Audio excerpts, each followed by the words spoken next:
This is Business Plus and you're watching the Market Show. I'm your host Tariq Khan Javed. नाज़रीन, हम बात करेंगे stock market upsurge पे.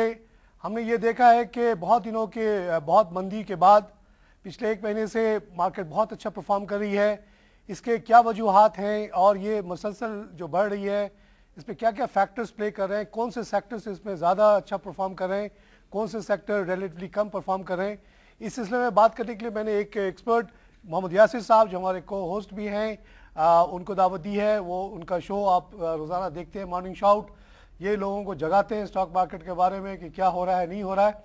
यासिर साहब, आपका शो आजकल बहुत ही पॉपुलर होता जा रहा है because suddenly the market is picking up and everybody is glued to this TV again. मुझे अच्छी तरह याद है वो दौर जब नैस्डैक बहुत ऊपर जा रहा था तो हर औरत हर मर्द जो है ना नैस्डैक के को देखने के लिए CNBC पे चिपका होता था. आजकल लोग भी बिजनेस प्लस पे चिपक रहे हैं because of the situation and your show is the leading show. You start and you and also. तो बताइए क्या फैक्टर्स हुए कि एक बैग हमने देखा कि एकदम लूम एंड ग्लूम से एकदम से हम निकल आए और मार्केट इतना अच्छा परफॉर्म करने लगे. देखें तारिक साहब, सबसे पहले तो मैं थैंक यू करूंगा, आपने मुझे इनवाइट किया और मार्केट पे बोलने का मौका दिया, क्योंकि मार्केट को हम काफ़ी अरसे से कवर कर रहे हैं आप और हमारी कोशिश यही होती है कि स्टॉक मार्केट के हवाले से ज़्यादा जो है वो हाईलाइट किया जाए. इशूज़ जो थे, one of the main reason आपको पता है कि मार्केट नहीं परफॉर्म कर रही थी. मार्केट के रिजल्ट्स वगैरह तो बड़े हेल्दी आ रहे थे और हमारी मार्केट के अंदर पोटेंशियल जो आपको पता है बहुत ज़्यादा है.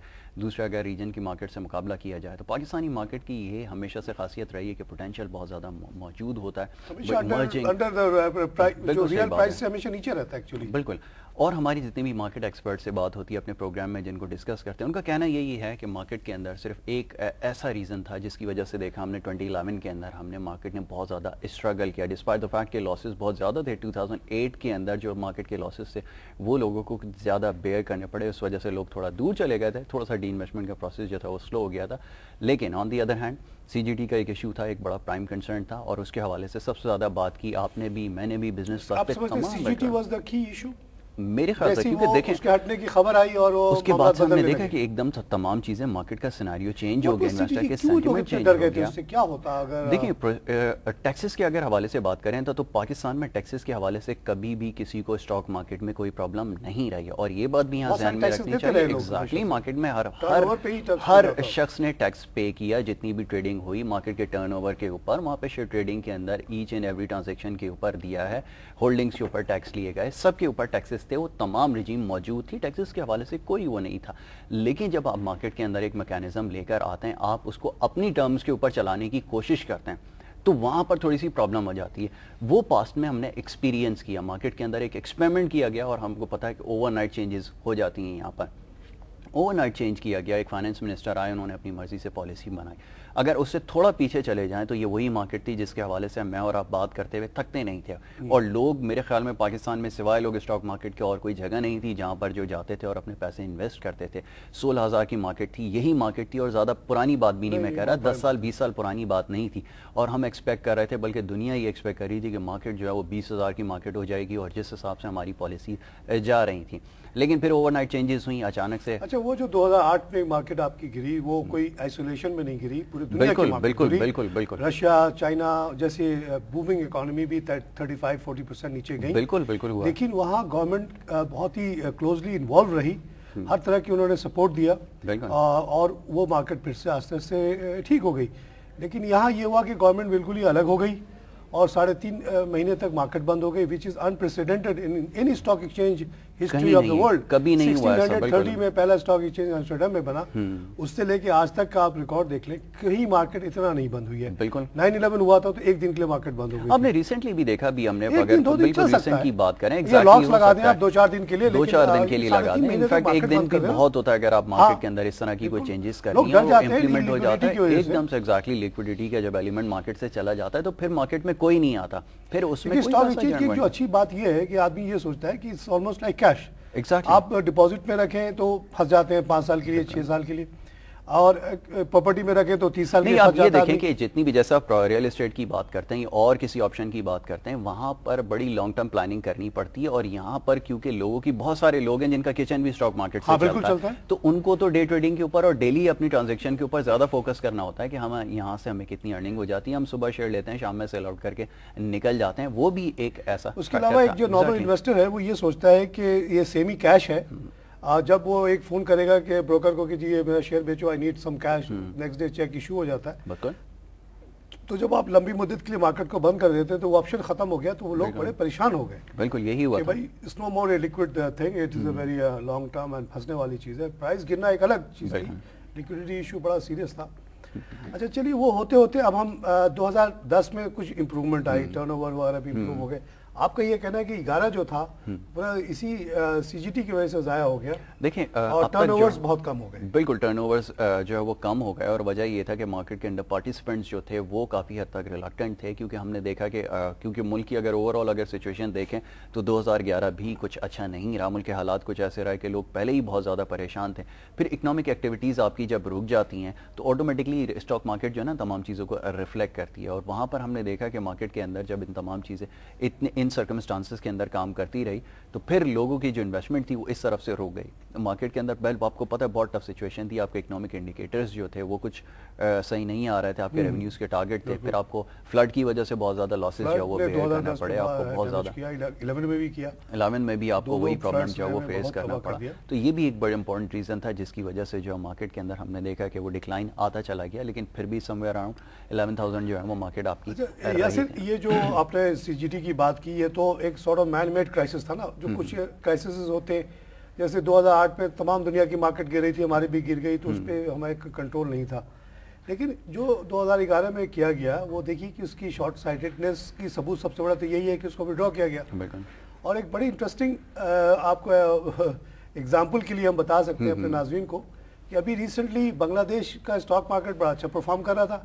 سڈنلی پتہ نہیں ان کو کہاں سے جینیس کوئی ہوں گے منسٹری میں بیٹھے ہوئے جن کو no idea what market is about, انہوں نے کہا ارے بڑا سیریس معاملہ ہے کہ کیا ہو گیا جی, اس اسٹاک مارکیٹ میں تو بلیک منی لگ رہا ہے, تو اس پہ اب یہ پوچھو وہ پوچھو. جیسے آپ نے بتایا سی جی ٹی میں بھی یہی ایشو تھا, سب سے بڑا سے پوچھا جاتا ہے کہ یہ پیسہ آیا کہاں سے, دیکھیں اتنا کمایا کیوں بھائی, سورس آف ارننگ لاس کر دیا تو کوئی پوچھنے والا نہیں ہے, کمایا تو اس پہ پوچھیں, اور یہ کہ سورس کہاں سے لائے.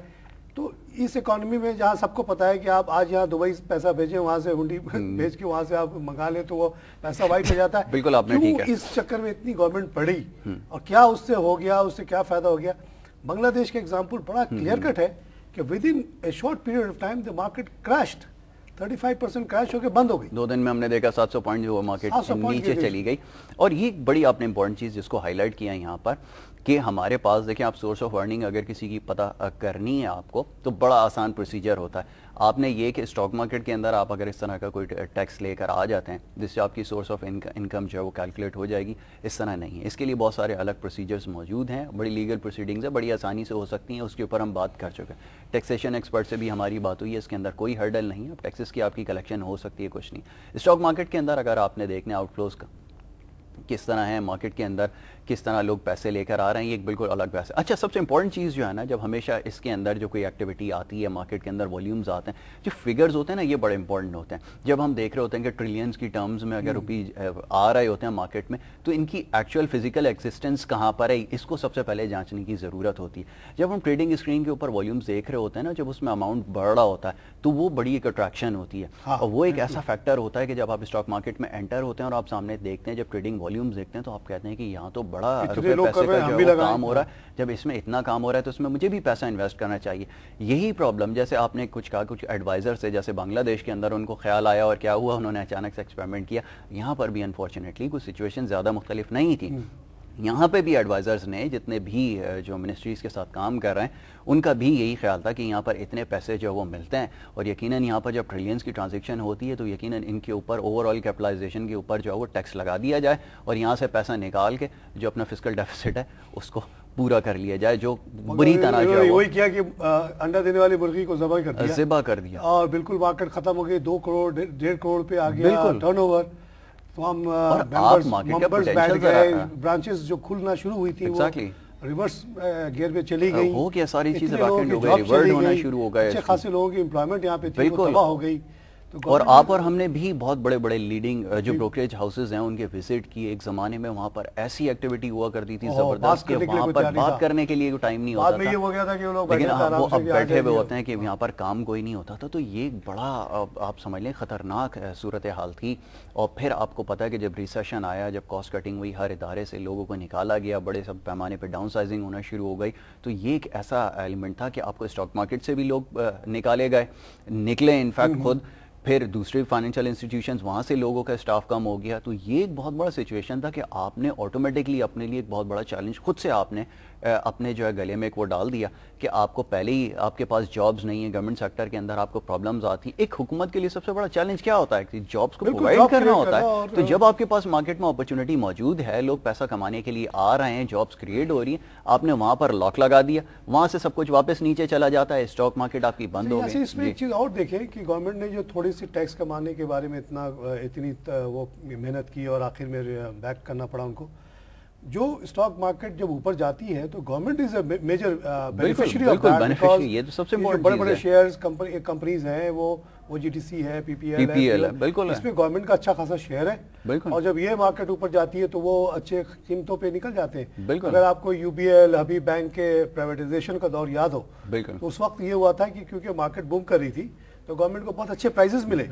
اگر وہ ڈپریس مارکیٹ میں یو بی ایل کو بیچتی ہے, حبیب بینک کو بہت کم پرائز کبھی نہیں کما سکتی. Government was a major gainer from this market. بالکل. اور اس نے یہ بالکل ایک چھوٹی سی شارٹ سائٹڈ وہ کر کے ختم کر دی. ابھی بھی ہے اگر آپ دیکھیں گے گورنمنٹ کا انفلوئنس سب سے زیادہ ہوتا ہے, اور گورنمنٹ ہی جو میجر جو اسٹیک ہولڈر ہے وہ سب سے بڑا تو گورنمنٹ خود ہے. اگر آپ لاسز کی بات کرتے ہیں, دیکھیں ہوتا عموماً یہ ہے کہ گورنمنٹ کو سب سے زیادہ لاسز بیئر کرنا پڑے. 2-4 بلین کمانے کے لیے آپ نے کہیں زیادہ لاس کر دیا, کہیں زیادہ آپ نے لاسز کر دی. ایگزیکٹلی. یہ سیم سچویشن رہی مانیٹری پالیسی کے اندر. جب ہم نے دیکھا کہ انٹرسٹ ریٹ کو کم کرنے کی بات آئی, سب سے پہلے تو سوال یہ پیدا ہوتا ہے کہ بینیفیشری کون ہے.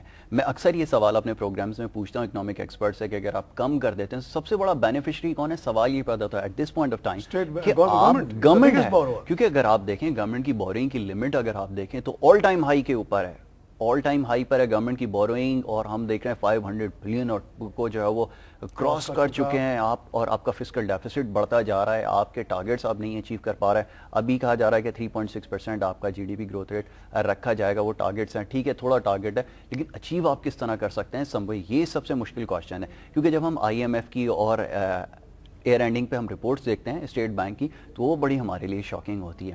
آئی ایم ایف کی طرف سے جو انڈیکیشن دی جاتی ہیں ہوتا آلموسٹ وہی ہے جو ان کی انڈیکیشنز جو ہے وہ آتی ہیں. بالکل. اور آپ نے یہ سب کر کے آئی ایم ایف کو بھگا دیا. آئی ایم ایف کیا ہے, آئی ایم ایف ایک ریفری ہے. بالکل. اب کہے کہ جی ریفری جو ہے نا مجھے تنگ کر رہا ہے, یہ بلا وجہ مجھے, ریفری تو ریفری ہے, اس کا کام ہے ریفری کرنا. وہ 100 کنٹریز کو دیکھ رہا ہے, اس کے پاس ایک ریشوز آ رہی ہیں, اتنا ٹیکس ہے, اتنا ایکسپینڈیچر ہے, یہ ان کا ری پیمنٹ سچویشن ہے, یہ ان کا بیلنس آف پیمنٹ ہے, اس بیسس پہ وہ بولتا ہے. بالکل. اب آپ ریفری کو مارنا شروع کر دیں یا آئینے کو جو آپ کی شکل ہے آئینہ توڑ دیں, اس سے کچھ فرق نہیں پڑے گا, آپ کی مسئولیت باقی رہے گی. بالکل. یہ آپ نے بڑی ایک امپورٹنٹ چیز. اگر آئی ایم ایف نہ ہو تو چلیے کنسورشیم آف بینکس ہوگا, یہی ہوتا ہے نا. میں نے بہت سارے کنٹریز کو ہم نے بیل آؤٹ کیا ہے, not through I M F. جب کوریا بیٹھ گیا تھا 98 میں, تو ہماری بینک جو بھی جس بینک میں میں کام کرتا انہوں نے ایک کنسورشیم بنائی, 8-10 بینک ملے. World bank I M F کا کام ہی نہیں تھا. اتنا بڑی اکانومی, 5th لارجسٹ اکانومی کو کون بیل آؤٹ کر سکتا ہے؟ نہیں کر سکتے. صرف کمرشل بینکس کر سکتے تھے جن کے پاس 500 بلین کے ایسٹس ہیں. What is the total balance sheet of world bank? Nothing, کچھ بھی نہیں کمپیریٹیولی. تو ہم نے یہ کہا کہ ایک لانگ ٹرم ویو لیا کہ جی کوریا ایک اتنا بومنگ اکانومی تھا 98 میں, جو پورے علاقے میں کرائسس آیا تو اس پہ وہ بھی بیٹھ گیا. تو یہ کیا واقعی بیٹھ گیا ہے یا اٹھے گا؟ ہم نے کہا نہیں, یہ ایک ٹیمپرری فیز ہے, یہ اٹھ جائے گا, یہ ایک ڈپریشن ہے, اٹھے گا. ہم لوگوں نے جا کے وہاں گارنٹی کیا کہ ٹھیک ہے جی آپ کا کوئی بھی ایسٹ اگر ہے آپ 40% ڈسکاؤنٹ میں ہمیں دے دیں. 60% تو آپ کا بچ گیا نا, 60% ہم سے پیسے لے لیں آپ. ہم نے 40% ڈسکاؤنٹ پہ سارے ایسٹ خرید لیے اور ایک فنڈ بنا کے اس میں بیٹھ گئے. थोड़े दिन के बाद मार्केट उठी, उसी को हमने वापस भेज दिया, वापस आप रोल कर दें। तो यही तो असल में जो मनी सर्कुलेशन है ये बड़ी इंपॉर्टेंट चीज़ होती है, इसके लिए कोई रॉकेट साइंस नहीं होती, टू बी वेरी ऑनेस्ट, क्योंकि आप एज ए बैंकर आप इन तमाम चीज़ों को बेहतर समझते हैं कि यही एक सबसे बड़ा फ्लॉ है जो हमारी इकोनॉमी में इस वक्त मौजूद है। अगर हम फॉरेन इन्वेस्टर की और किसी दूसरे उसकी बात करते हैं, जैसे हम फॉरेन इन्वेस्टमेंट के हवाले से बात कर रहे थे, इस वक्त मेजर जो चैलेंज है वो सबसे बड़ा ये है कि आपके रुपये की जो डीवैल्यूएशन है उसको आपने रोकना है। जो डीवैल्यू हो रही है आपकी करेंसी, ये एक बहुत बड़ा चैलेंज है, लेकिन वो आप किस तरह कंट्रोल कर सकते हो जब आप इन तमाम चीज़ों से निकलते हो, जब आपकी मनी सर्कुलेशन सोसाइटी के अंदर सही होती है। स्टेट बैंक का काम भी यही होता है इन तमाम फ्लोज को जो है वो हाईलाइट करें, आप घुमा के बात को। और ये जो ये इक्विलिब्रियम जो फॉर्म होता है इकोनॉमी में, उसमें ये जो आपने स्टेट बैंक का जिक्र कर दिया वो बहुत ही अहम है, क्योंकि कोई चीज़ आप ये आइसोलेशन में नहीं देख सकते। जब स्टेट बैंक को फोर्स किया जाता है मनी प्रिंट करने पे, तो उससे ऑटोमेटिकली इंटरेस्ट रेट ऊपर जाता है। इंटरेस्ट रेट जब ऊपर जाता है तो सबको तकलीफ होती है, और उससे स्टॉक मार्केट गिरता है क्योंकि उनका इनवर्स रिलेशनशिप है। जब आपको डिपॉजिट पे 16-17% डिपॉजिट पे ही मिलना हो जाए, स्टॉक मार्केट क्यों जाएगा? सरी करे कि भाई 20% कमाने के लिए स्टॉक मार्केट में जाए, उनको वॉच करो, ये करो, वो करो, तो लोग कहते हैं जी इजी वे आउट। उसने बड़ा डैमेज किया है high rate of interest regime जो है। और IMF अगर आपसे बार बार कह रहा है कि जी please control your inflation which is a key thing, तो कौन सा बुरा बात कह रहा है, बिल्कुल सही कह रहा है। और उसके लिए जरूरी है कि करेंसी सर्कुलेशन को रोका जाए। यही अच्छा, रुपीस की जो आप बात करें, again you can not delink this two things. अगर आपने पाकिस्तानी रुपया का अंदरूनी तौर पर कीमत कम कर दी हर साल 12%, एक साल 2008 में तो आपने 30% उसकी वैल्यू कम की, तो क्रॉसपॉन्डिंगली बाहर की करेंसी पे भी तो उसको आपको कम करना पड़ेगा। और अगर नहीं करेंगे तो क्राइसिस शुरू हो जाएगा। एयर बेसिस के ऊपर करें, ना कि आप देखें कि यहाँ पर तो इतना ड्रास्टिक चेंज आ रहा है कि जिसको सारी जो आपकी और हमारी थ्योरीज जो है वो फेल हो गई। जितनी चीज़ हमने पढ़ी थी वो सारी चीज़ें फेल हो गई, हमें इसकी कैलकुलेशन नहीं समझ में आ रही। अगर आप ईयर ऑन एयर बेसिस के ऊपर भी अगर पॉलिसीज़ बनाते तो फिर इम्प्लीमेंट करते तो समझ में आता। अब इनके जो इन्फ्लोज हैं ये बड़ी इंपॉर्टेंट चीज़ हो गई है कि अब स्टेट बैंक इसको किस तरह कंट्रोल करता है। और ये जो रुपी प्रिंटिंग की जो डिस्कशन है, ये एक आपको पता है बड़ी लंबी इस वक्त बहस चल चुकी है, और स्टेट बैंक के अपने लिए एक बहुत बड़ा इस वक्त चैलेंज बन चुका है। पास की आपको पता है कॉन्ट्रोवर्सीज पे हम डिस्कशन कर चुके हैं। मेरे ख्याल में कैसे कॉन्ट्रोवर्शियल टॉपिक है जो अभी तक अधूरा रह गया और उसके जवाब अभी भी लोगों को जानने की जरूरत है। मेरी नज़र में ये सबसे इम्पोर्टेंट एक डिस्कशन है जो पूरी कौम को समझना चाहिए कि आप अगर स्टेट बैंक को बिल्कुल खुद मुख्तार इंडिपेंडेंट कर दें जैसे दुनिया भर में होता है, और स्टेट बैंक की गवर्नर को वह हैसियत दे दें जो आपने चीफ जस्टिस को दिया हुआ है। बिल्कुल चीफ एग्जीक्यूटिव होना चाहिए। चीफ जस्टिस को जिस तरह से हमारा एग्जीक्यूटिव जो है पुश नहीं कर सकता, ऐसी सेंट्रल बैंक का जो भी गवर्नर हो, जो भी कहलाए, उसके भी इतने इख्तियारात होने चाहिए, वो कौम के सामने आके हलफ ले कि जी मेरा काम ये है कि मैं आपके जो रुपया आपके पॉकेट में पड़ा उसकी वैल्यू की कदर को मैं बरकरार रखूंगा, वो इंटरनली भी और एक्सटर्नली भी। और दूसरा ये है कि मैं इंटरेस्ट रेट को कम रखूंगा, और सब के लिए जरूरी है कि मैं नोट ना छापूं। अच्छा तारिक साहब, एक आपकी बड़ी अचीवमेंट ये है कि आपने अपने प्रोग्राम के जरिए इतना तो लोगों को अवेयर कर दिया कि तमाम चीज़ें इफेक्ट क्या करती हैं। देखें, इस तमाम पहले अगर हम जब पढ़ा करते थे इन तमाम चीज़ों को, ये अगर एक लेमैन की बात कर लें, उनको इस तमाम चीज़ों के बारे में नहीं पता होता, और ना ही हमारे अनफॉर्चुनेटली किसी प्लेटफॉर्म के ऊपर इसके ऊपर डिस्कशन हो रही होती है। इन तमाम चीज़ों का इफेक्ट क्या होता है, ये आपने हाईलाइट किया कि जो एक बड़ी अचीवमेंट थी कि इन तमाम चीज़ों को हाईलाइट करें और लोगों को बताना है कि इन तमाम जब लोगों को, जो हमारे पॉलिसी मेकर्स को ये बात समझ में आए, नहीं हमारे जो बडिंग लीडर्स हैं इमरान खान वगैरह, इस चीज़ को बाई करें। उनके जो मैंने 2009 में उनके लीडिंग जो इकोनॉमिक एडवाइजर ये जो आए मेरे शोज में जब मैं मौशी मसाइल करता था, उन्होंने कहा जी नोट छापना तो बहुत अच्छी बात है जी, नोट छापने से बड़ा परसेप्शन है, ये इतनी गलत सोच अगर उनके अक्सर लोगों को मैंने कहते हुए सुना है। बिल्कुल, तो अब और दूसरों के मैं क्या बात करूं, एक अगर कहता कि किसी पॉलिटिकल एनालिस्ट से बात कर रहा होता तो कहते जी उनको इकोनॉमिक अफेयर्स का पता नहीं था। बिल्कुल, पार्टी ने नॉमिनेट करके भेजे दो बड़े लीडर जो आजकल बड़े प्रोमिनेंट हैं, उन्होंने कहा कि जी नोट छापना तो बड़ी अच्छी चीज़ है। तो ये है क्योंकि बेसिक आप बिल्कुल सही कह रहे हैं कि अंडरस्टैंडिंग क्लियर नहीं है। बिल्कुल, जो पढ़ लिख के निकलते हैं उनको भी नहीं पता, आम आदमी को बिल्कुल ही नहीं पता। और ये चीज़ जो मैं कहता रहा हूँ, ये कोई मैं अपने तरफ से नहीं कह रहा हूँ, ये दुनिया भर का ऑब्जर्वेशन है।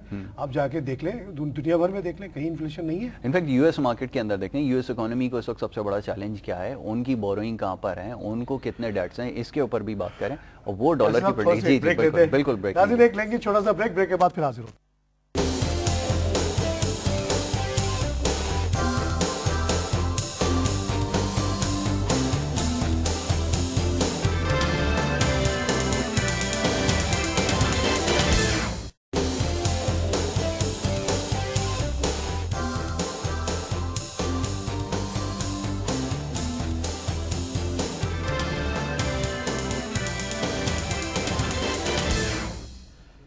नाज़रीन वेलकम बैक। हम बात करें स्टॉक मार्केट सर्च पे, क्या फैक्टर्स थे जिसकी वजह से पिछले 1-1.5 महीने में मार्केट बहुत अच्छी हो गई है, टर्नओवर्स वापस आए। यासिर हमारे साथ मौजूद हैं। यासिर ने जो मेन रीज़न बताई है वो ये है कि गवर्नमेंट ने एक बैग जो ये टैक्स कैपिटल गेन का लगाया, उससे इन्वेस्टर्स कुछ ज़ोर से ज़्यादा ही खाइफ हो गए और भाग गए। इसी पे हमने एक मिसाल देने के लिए एक बात बांग्लादेश की भी की कि वहाँ के भी जो रेगुलेटर्स या गवर्नमेंट या जो कहें, उनकी इतनी कम अकली कि उन्होंने एक बैग ये सोचा कि वो चेक करें कि पैसा कहाँ से आ रहा है, क्यों आ रहा है, ब्लैक मनी तो नहीं आ रहा है, और उसकी वजह से वहाँ की मार्केट भी रिसेंटली एकदम बैठ गई। 35% नीचे आने के बाद बंद ही हो गई। तो ये एक अजीब शॉर्ट साइटेड स्ट्रैटेजी थी कि स्टॉक मार्केट से ज़्यादा पैसा कमाया जाए, तो ज़्यादा के बजाय वो उल्टा और कम हो गया और लोग डर के मारे भाग गए मार्केट से, क्योंकि लोग बड़ा डरते हैं टैक्स ऑफिसर से डील करने के लिए कि जब भी कोई टैक्स ऑफिसर किसी से इंटरेक्ट करता है तो लोग एकदम खाइफ हो जाते हैं कि पता नहीं वो क्या मांगेगा, क्या करेगा, कितनी ज़्यादती उसके साथ करेगा। इस वजह से लोग भागना शुरू हो गए मार्केट से, जो वही चीज़ बांग्लादेश में भी हुई है इस वक्त। तो यासिर अब कंटिन्यू करते हैं कि मैं एक बात आपसे पूछता हूँ कि अगर हम कहें कि जी ये स्टॉक मार्केट जुआ खाना है, स्टॉक मार्केट बेकार चीज़ है, इसको ख़त्म ही कर दिया जाए, तो इसका क्या नतीजा होगा? देखें, ये सबसे पहले परसेप्शन है, इसको चेंज करने की ज़रूरत है कि ना स्टॉक मार्केट कोई जुए की जगह है, ना यहाँ कोई सट्टा लग रहा है, ना यहाँ कोई और किस्म की ऐसी एक्टिविटी हो रही है जिसको आप ऐसे तिरछी नज़रों से देखें। होता अमूमन ये है कि स्टॉक मार्केट की बात करते हैं तो जब हम पहले कभी स्टॉक मार्केट के बारे में सुना करते थे तो एक परसेप्शन था मार्केट के अंदर कि एक सट्टे की जगह है। सट्टे की जगह नहीं है, ये एक फुल फ्लैश बिजनेस है, एक काम है। जैसे हर तरह के बिजनेसेस होते हैं, स्टॉक मार्केट भी एक बिजनेस है। यहाँ पर शेयर्स की ट्रेडिंग होती है, यहाँ सिक्योरिटीज़ एक्सचेंज होते हैं। यहाँ पर ये बड़ी इंपॉर्टेंट चीज़ है कि लोगों को पहले आप समझा दें कि एक्चुअली स्टॉक मार्केट है क्या, उसके बाद नेक्स्ट लेवल में इन चीज़ों के बारे में बताया जाए कि यहाँ पर ट्रेडिंग कैसे होती है। पहले फेज़ में तो ये चीज़ समझाने की ज़रूरत, अब अल्लाह का शुक्र है काफ़ी हद तक लोगों को समझ में आ गई है। ठीक है जी, वो ब्लॉक टूट चुका है, वो माइंडसेट ख़त्म हो गया। स्टॉक मार्केट की बात करें, अभी आपने स्टार्ट में जैसे एक चीज़ का बड़ा इंपॉर्टेंट जिक्र किया कि एक टैक्स लगाया गया, टैक्स ऑफिसर आया। ये असल में स्टॉक मार्केट के अंदर सबसे इंपॉर्टेंट चीज़ जो होती है ना, और भी बिजनेस के अंदर भी यही थ्योरी जो है वो फॉलो करती है, लेकिन स्टॉक मार्केट के अंदर टाइमिंग जो है ना वो एक बड़ी इंपॉर्टेंट चीज़ है। टाइमिंग का फैक्टर आप हमेशा जहन में रखें। स्टॉक मार्केट के अंदर टैक्सेस लगाया गया, नई थ्योरीज़ को लाया गया, नई पॉलिसीज़ को इम्प्लीमेंट किया गया, टाइमिंग एक बहुत बड़ी इंपॉर्टेंट थी। 2008 से लेके 10 तक में ज़्यादा कोई गैप नहीं था। 2008 के अंदर जब मार्केट कोलैप्स की, होना तो ये चाहिए था कि कुछ इन्वेस्टर फ्रेंडली पॉलिसीज़ लेकर आते, स्टॉक मार्केट जो है वो दोबारा से रिवाइव करती, स्टॉक मार्केट के अंदर ट्रेडिंग होती, वहाँ पर एक्टिविटी होती, लोग अपने लॉसेस को क्लेम कर लेते थ्रू ट्रेडिंग एक्टिविटीज़ ही, और प्रॉफिट अर्न करते और निकल जाते। आप उनके लिए एक सेफ पैसेज बनाते।